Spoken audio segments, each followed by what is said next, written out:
Sotranao mamolanay amin'ny toerana masina ity satria te hiona aminao izay alainao ko te hiona aminay manakolazaina aminay isan'andro anao ira amin'izao vanim-potoana atokanay eo amin'ny firaisamponona izao dia mitenena raha eo fa ian'izay vanim-ponao ny anaran'i Jesosy Kristy. Ny arahana efa vita tory afaka kanefa dia mbola mamerina ny fiarahabanany tsirairay sy ny taona vaovao ny fahazavana sy ny fahasoavan'i Jesosy Kristy amintsika rehetra mandritra izao taona roapolo sy roa arivo izao indray. Ny tenin'Andriamanitra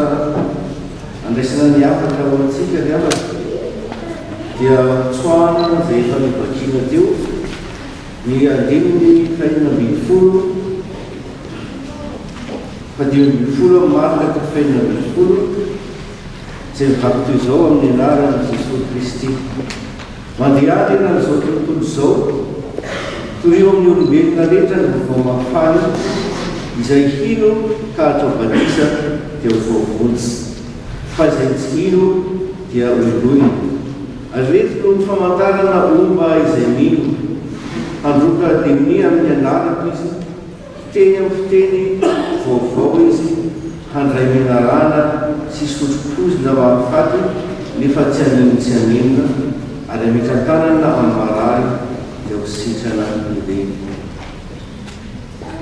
Tena manaitra izany teny izany raha mijery ilay asan'ny apôstôly vakintsika teo tantaran'ny Paoly tany Malta dia teo tanteraka arabaky teny teo amin'izany dian'ny Paoly tany Malta izany ireto teny voalaza ireto mandray minarana Paoly nefa tsy nanino ary ny afarany hoe ny antrano taon'ny lehilahy anankiray izay narana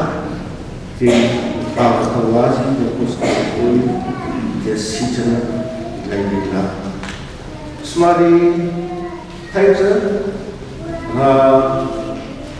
nandray izany teny izany hoe teny vakina sy mitoriana amin'ity andro izay natokantsika ho an'ny firaisan'ny finoana sy toy ny mahazatra koa dia atserovana ny tanindrazana sy nanambavaka ny firenena kanefa raha diniana lalina sy diniana kaiky revany dia tena sahaza ho an'izany izao teny izao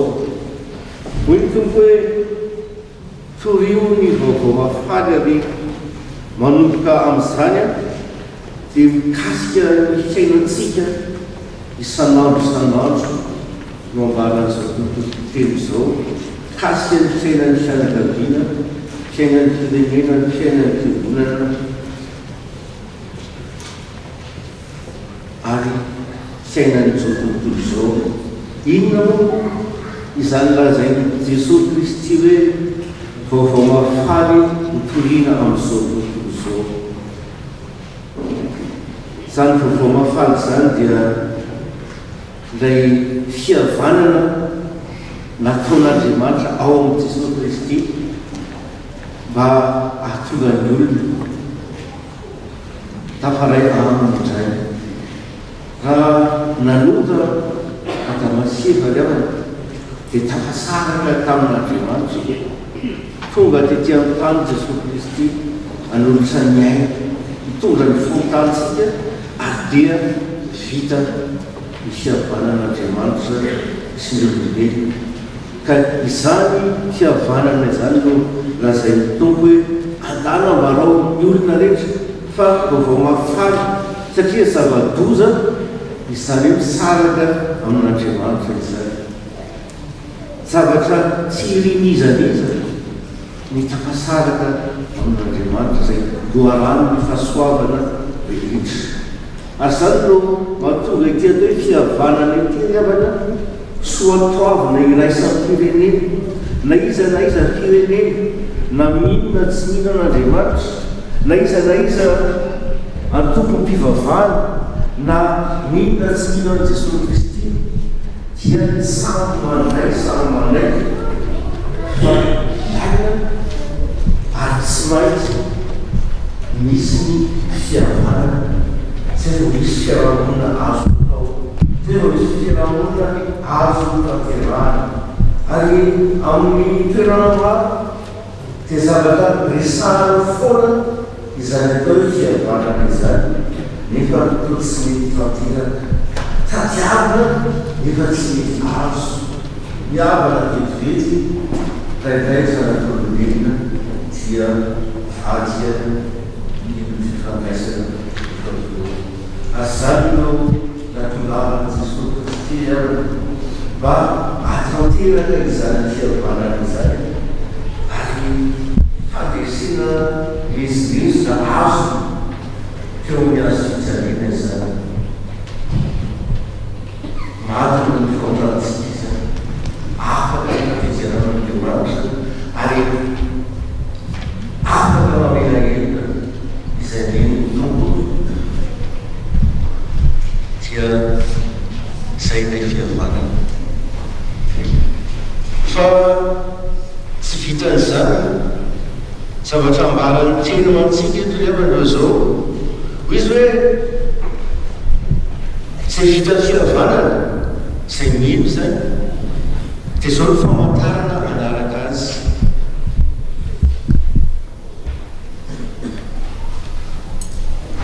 avoaka dimy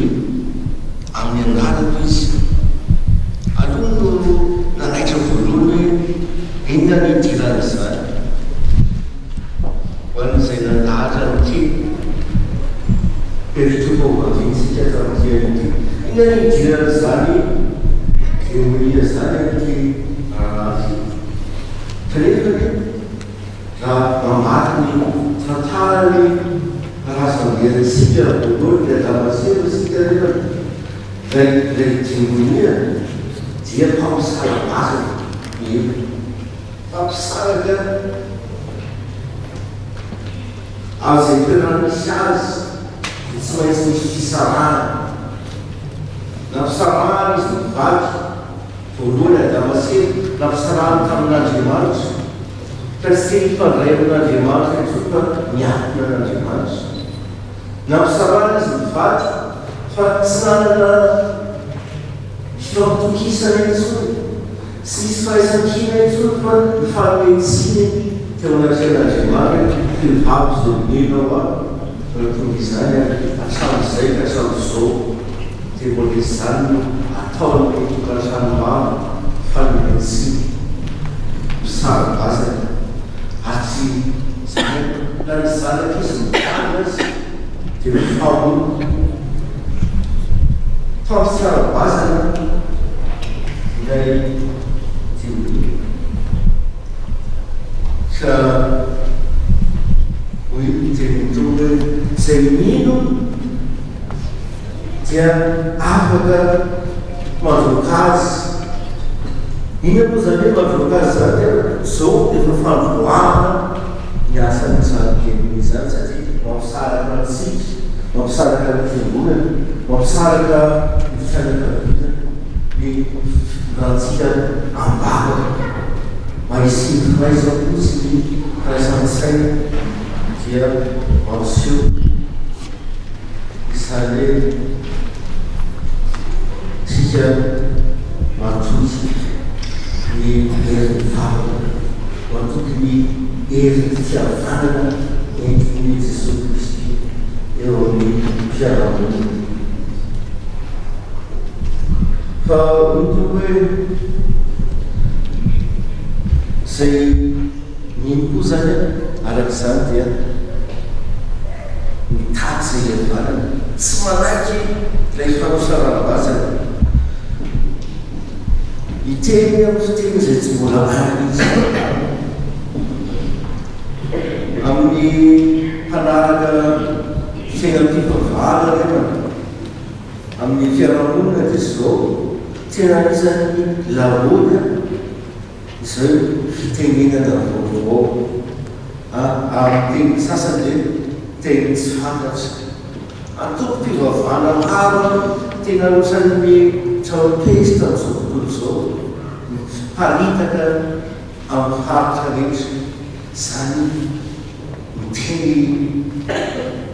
tsy mbola aina teny tsy fantatra fa tsy zany zao teny zao iana tsy dia zany zao zay tenin'Andriamanitra fa misy hoe zay vita fihavanana amin'Andriamanitra dia mahay miteny vaovao araka tika teny ekumenika mahay miteny zay tsy mbola aina inona miteny tsy mbola ain'ny olombelona teny saintsika nefa teny tsy hain'ny olona dia zao laza ny marina zay fitafihavanana amin'Andriamanitra marina dia milaza ny marina nolalazaina ny marina fa zao ny marina teneniny Jesosy Kristy teno marina momba ny tenanao raha raisintsika tantaran'ire fototra ny marina tenena rehefa milanina lehibe Paoly apôstôly Paoly ka niandry mileo faty izy dia tsy maty dia olona hoe isan'ny Andriamanitra izy tena niveriny olona mihitsy ny apôstôly Paoly fa Andriamanitra ary ao miasan'ny apôstôly tsy mbola be mbola zany Paoly na ao apôstôly toezy fa matetika niveriny Andriamanitra kanefa tsy Paoly iorona amin'izany fa tsokevitra izany ny fifandraisany sy ny fihavanana mitongorona eto fa milazainy ny marina tsy Andriamanitra izahay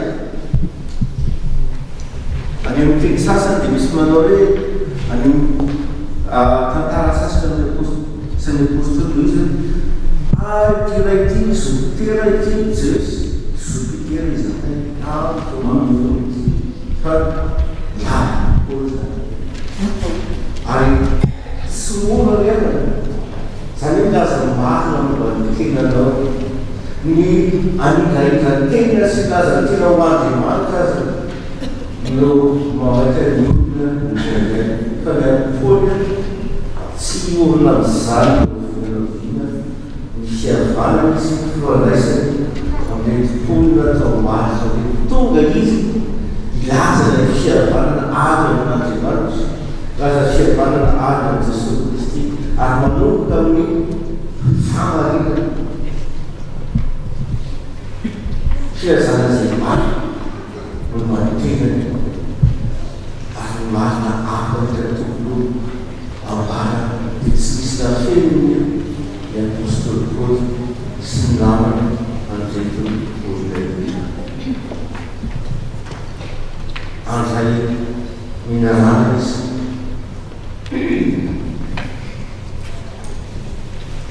ara-bateny tao nahitansika hoe nandray minarana Paoly fa tsy naniny fa mihosalavitra no menarana ny tenenany olona tamin'y Andriamanitra izy lay fanondraidrana ataon'ny olona fa mbola tapana ataon'ny olona dia maloatra no pozina mandevina sy manina ny fiainany maro amin'izao fiainana izao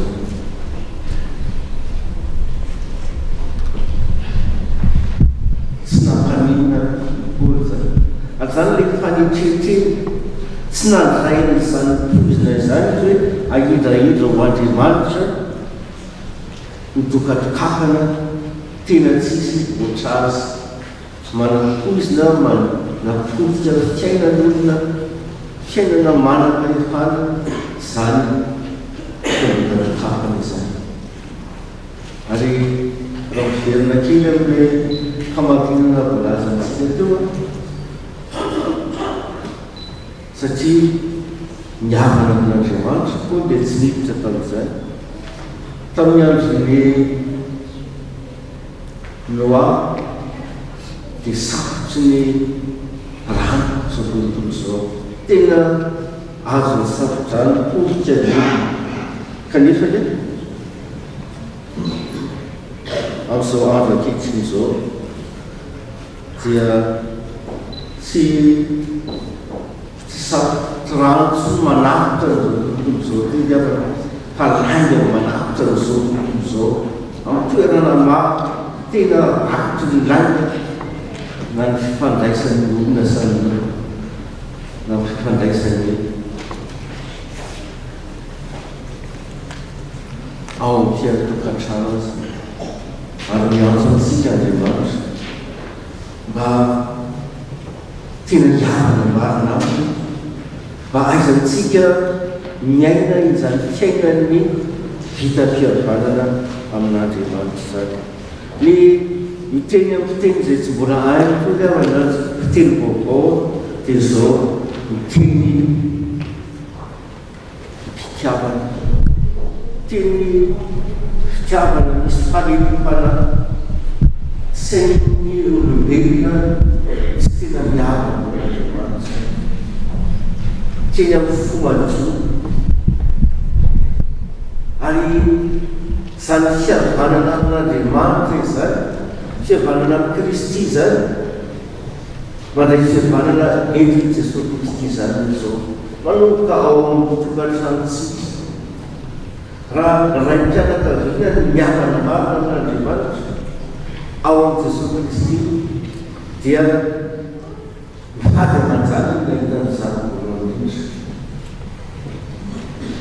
andray amin'izany voalohany indrindra tena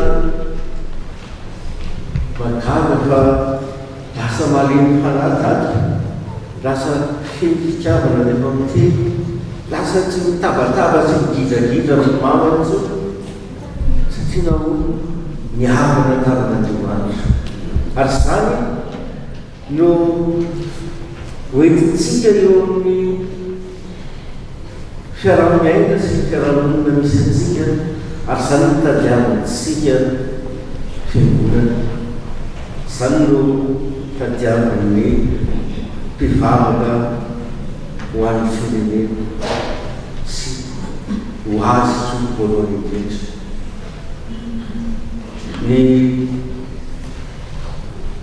tenin'Andriamanitra anio ny avana dia miantso mpivavaka voalohany indrindra tena laklen'ny fanasitranana amin'izao tontolo zao isika fiangonana ny kristiana satria ilay Andriamanitra ivavahantsika sy tompontsika izy no loharan'ny fihavanana izy no mamoeana zany fihavanana zany ary afaka mandray amano ny fihavanana marina zay ka raha miantsoantso fihavanana isika hoan'ny fiangonana ho an'ny tanindrazana kanefa ao amintsika tsy misy zany dia tsy famarina zany kanefa zay miavana tamin'Andriamanitra marina dia miteny vaovao miteny marina ary mampieritreritra antsika izany teny zany mba hiantsoantsika isan'andro tokoa ho an'izay tena tia tanindrazana marina dia asitranan'Andriamanitra ny tanindrazantsika ny fianakaviana ny fiarahamonina rehetra dia tokana ihany no antson'Andriamanitra ny fihavanana raha hiantsoantso isika hitabataba dia zany tabatabana sy angatana amin'Andriamanitra meo fihavanana izay meo fihavanana ny mpanao politika ny fitondra rehetra meo fihavanana ny fitondra fivavahana meo fihavanana ny tokantrano tsirairay ary ataovy tahaka tany malitra ny fiainany fiarahamonina rehetra amin'izay isa zay any amin'ny tanindrazanay satria fiavanana ny olona famarina ny olona ny famasina ny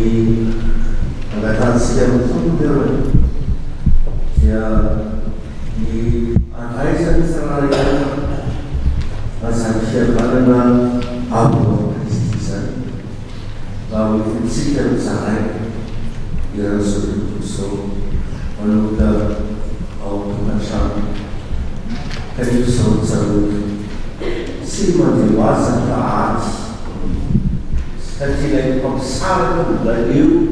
tsy tia zany fiavanana izany kanefa azo voareseny ao am' Jesosy Kristy ary zany zao loatsika zao miady mino herin'Andriamanitra sy lefivavana dia ho azo nyvoninahitra ao amintsika tsara aby fahasoavana sy ny fiavanana maro vokaeran'izany izy ny pastaora Jesosy sy loko ny fitiavana amin'Andriamanitra raintsika ary firaisina sy ny fiavanana maro aleo fanamasina ao amin'izay aminy